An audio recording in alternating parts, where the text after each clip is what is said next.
चलिए देखिए इस वीडियो में हम बात करेंगे आपका जो क्लास 9th का कक्षा 9 का एक चैप्टर है, चैप्टर नंबर 4।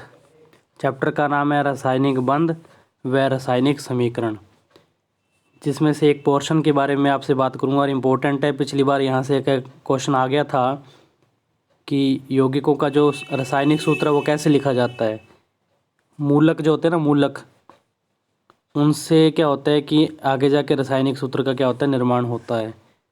तो मैं आपको शॉर्ट में बता रहा हूँ, इस चैप्टर को मैंने शॉर्ट में नोट किया है। मूलक जो है दो प्रकार के हैं, एक तो सरल मूलक है और एक संयुक्त मूलक है। बात करें कि सरल मूलक क्या होते हैं, तो आप कहेंगे कि एक ही प्रकार के परमाणुओं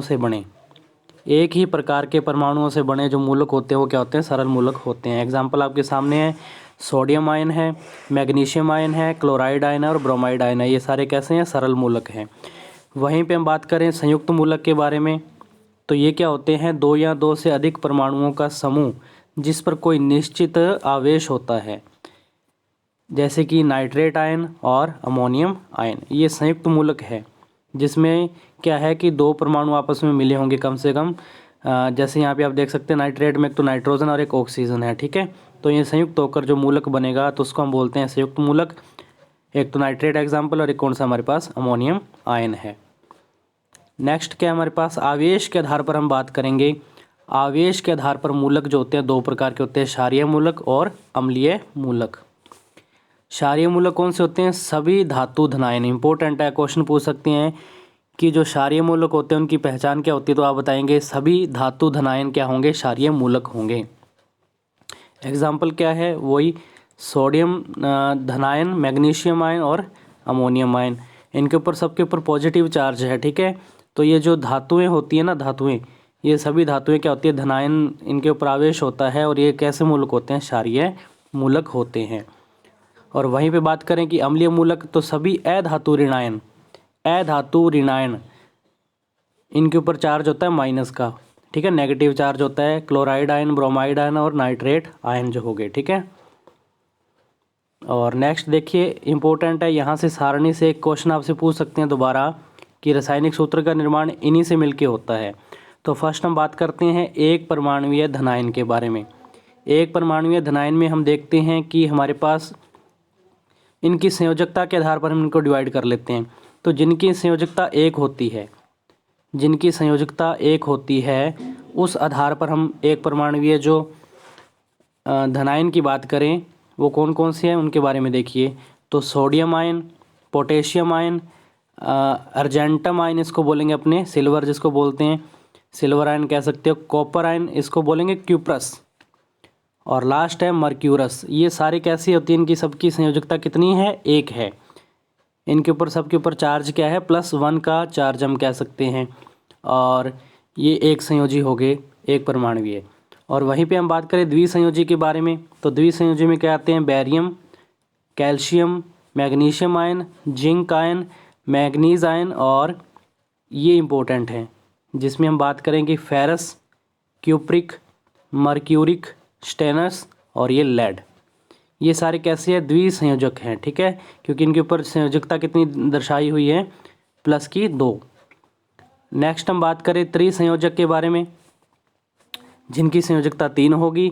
तो हमारे पास एल्यूमिनियम आयन हो गया, क्रोमियम आयन हो गया और ये लास्ट में हमारे पास फेरिक हो गया, ठीक है। और बहुसंयोजक कौन से होते हैं, बहुसंयोजक, तो इसमें आप देख सकते हैं स्टेनिक और एक आर्सेनिक आयन, ये कैसे होते हैं, बहुसंयोजी होते हैं। तो ये तो हमने फ्रेंड्स बात कर ली एक परमाणुीय धनायन के बारे में। नेक्स्ट देखिए, हम बात करेंगे एक परमाणुीय ऋणायन, जिनके ऊपर नेगेटिव चार्ज होगा। तो इसकी भी डिवाइडेशन होती है संयोजकता के बेस पे। तो फर्स्ट हमारे पास इसमें क्या है, एकल, यानी कि एक संयोजकता के आधार पर जिनकी संयोजकता एक होती है वो कौन से ऋणायन होंगे, तो उसमें आएगा chloride ion, bromide ion, iodide ion और हमारे पास है फ्लोराइड आयन। जिनकी संयोजकता 2 होती है तो उनको द्विसंयोजक बोलेंगे। तो इसमें हमारे पास दो इंपॉर्टेंट है, एक तो ऑक्साइड आयन हो गया और एक हमारे पास लास्ट क्या है इसमें, सल्फाइड आयन। नेक्स्ट हम बात करें त्रिसंयोजी के बारे में, तो इसमें हो गया नाइट्राइड आयन और एक हमारे पास होता है फॉस्फाइड आयन। ये तो त्रिसंयोजक तक हो गए।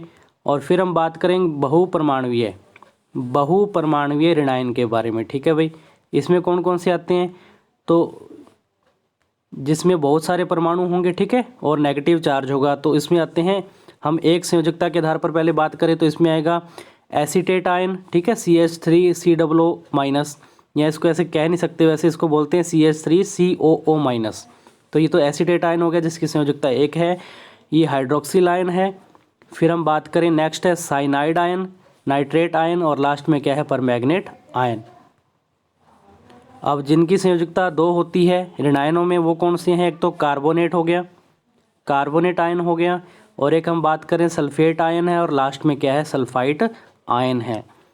और ये देखिए लास्ट हमारे पास ये है त्रिसंयोजी, जिनकी संयोजकता 3 होती है।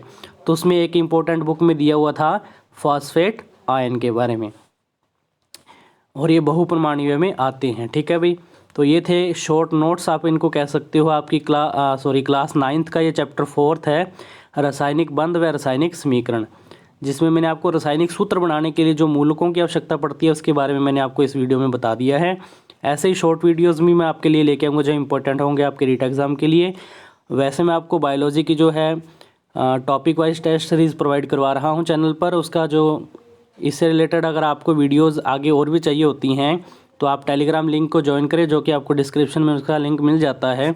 और हमारी बायोलॉजी वहाँ पे टेस्ट सीरीज़ कंप्लीट होने वाली है, जिसके बाद मैं फिजिक्स या केमिस्ट्री में से एक पोर्शन स्टार्ट कर दूँगा, और रीट एग्ज़ाम से पहले आपकी बेहतर तैयारी करवाने की कोशिश करूँगा साइंस के पोर्शन में। ठीक है, चलिए, इसकी जो PDF है, अगर आपको इसकी PDF चाहिए वो मैं आपको टेलीग्राम लिंक पे प्रोवाइड करवा दूँगा। तो चैनल को सब्सक्राइब कीजिए, वीडियो को लाइक कीजिए और शेयर करना ना भूलिए। मिलते हैं नेक्स्ट वीडियो में एक नए टॉपिक के साथ, तब तक के लिए धन्यवाद।